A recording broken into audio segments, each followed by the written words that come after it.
Hey everybody, welcome to Gossip Night. I am the hostess Chu Wenzheng. Sharing a ghost story weekly, we invite thinkers to share their insights and ideas in live events. Our story today is the legend of the Bell Tower Girl.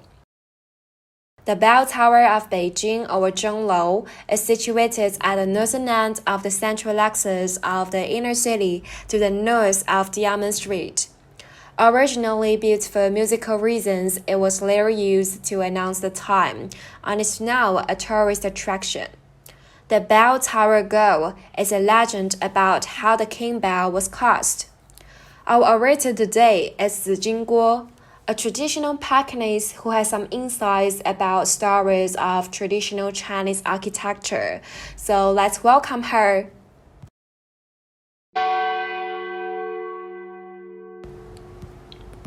Right at the top of the famous bell tower in Beijing, there is a large copper bell.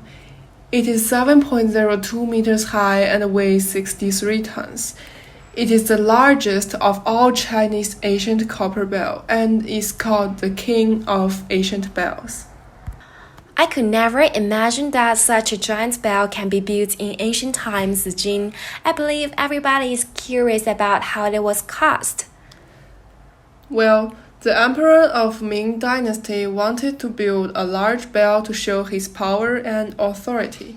He summoned the best craftsmen all over the country to build a large bell with 500,000 kilograms. After 3 years of countless failures, he lost his patience and ordered all craftsmen to cast the copper bell in 3 months, or they would all be executed. It's almost an impossible task for them, and it's cruel for those craftsmen. Yes, so the craftsmen elected the most famous coppersmith, Yan, to be their leader. As the deadline approached, they still couldn't find a way to make the furnace temperature high enough to cast such a large copper bell. This situation took apart Yan's appetite. He and other craftsmen began to fear for their lives.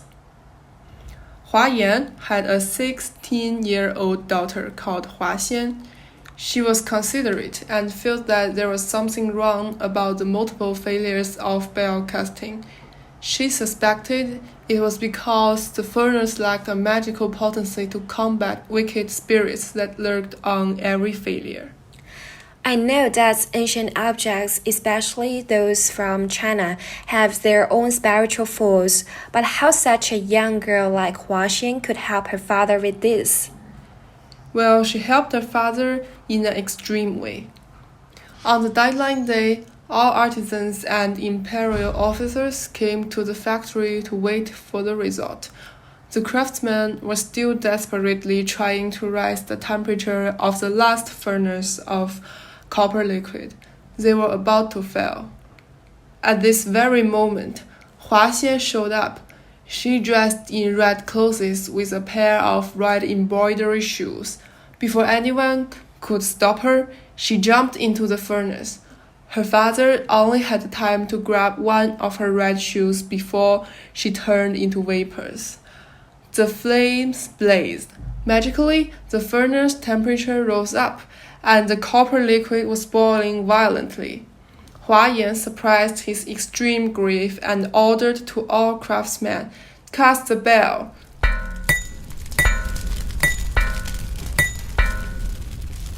Finally, they cast a large copper bell and it was put on the top of the bell tower. Xian's sacrifice saved her father as well as other craftsmen's life.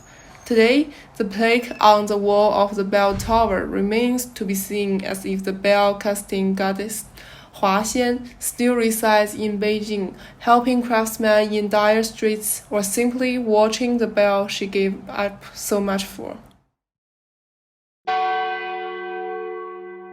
The following is what a local resident has to say about the story. 这关于钟楼啊，这可有好多的传说呢。 There are a lot of legends about the bell tower.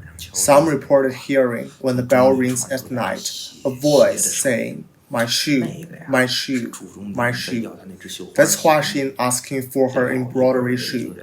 Whenever it was raining hard at night, the older generations of people in Beijing would say to their children, "Hurry to sleep, the bell is ringing.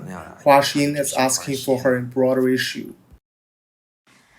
We invited two guest speakers Zhixuan Yang and Yunsong Liu today to share their ideas on why Huaxian sacrificed for her father in the story.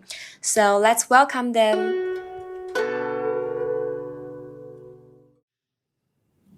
That's a heartbreaking story, isn't it?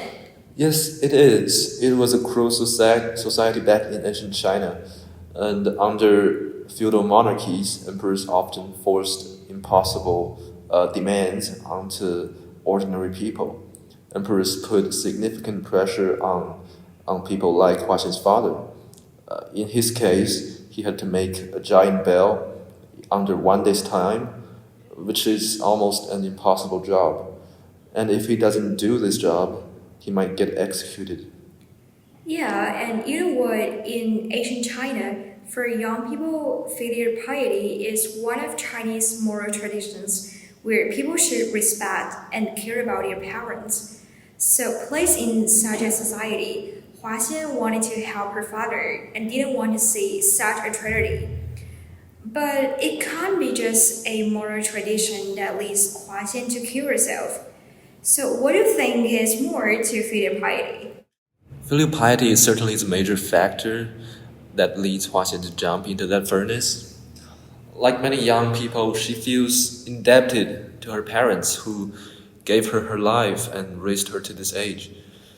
And by sacrificing herself for her father, she repays her parent. Another factor is simply love. I think it's the indelible emotional and biological bond between parents and children that urged Huaxian to save her father. However, if filial piety and love are the only two factors that lead to Huaxian's death, killing herself, to me, seems a bit excessive. I love my father, but I would give some consideration on whether I would trade my life for his.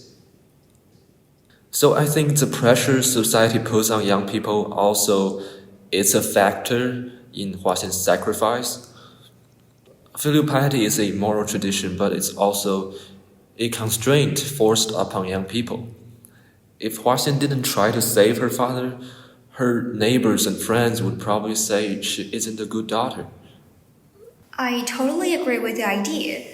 Well, actually, Huaxian sacrificed her life not only out of love but also out of pressure given by the society.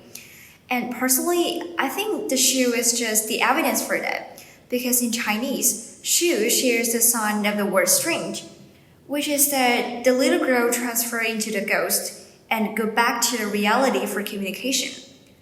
And in literature, shoes symbolize the future. And for Huaxian, she really decided to continue her life, continue the life deserved for an Asian Chinese feudal society female. Getting married, raising children, she really decided to be herself. Well, when it comes to the topic, it also reminds me of another story, Mulan, where her father was too old to go to the front line and to fight on the battlefield, but he had to follow the obligation, so that Mulan went to the front line for her father. And I think similar to Huaxian, Mulan fighting on a battlefield and getting married all followed her own will, her own aspiration, which means that he really decided to live for herself. And I see a similarity between Huaxian and Mulan. Both of them faced the question of whether they should respect and care for elders despite sacrificing their own future and individualism. In modern Chinese society, there's an increasing revolt against the constraint filial piety has on young generations. I think it's important now for every young adult to think about how to balance individualism and filial piety. Thanks Zhixuan and Yunsong for sharing your opinions. Finding a balance between personal freedom and the responsibilities placed upon us by society remains to be a big topic even today. I hope our story of the bell tower girl and discussion of the guest speakers give you some insights about this issue. For more stories and analysis, please subscribe to our channel, Ghostly Night. See you next week.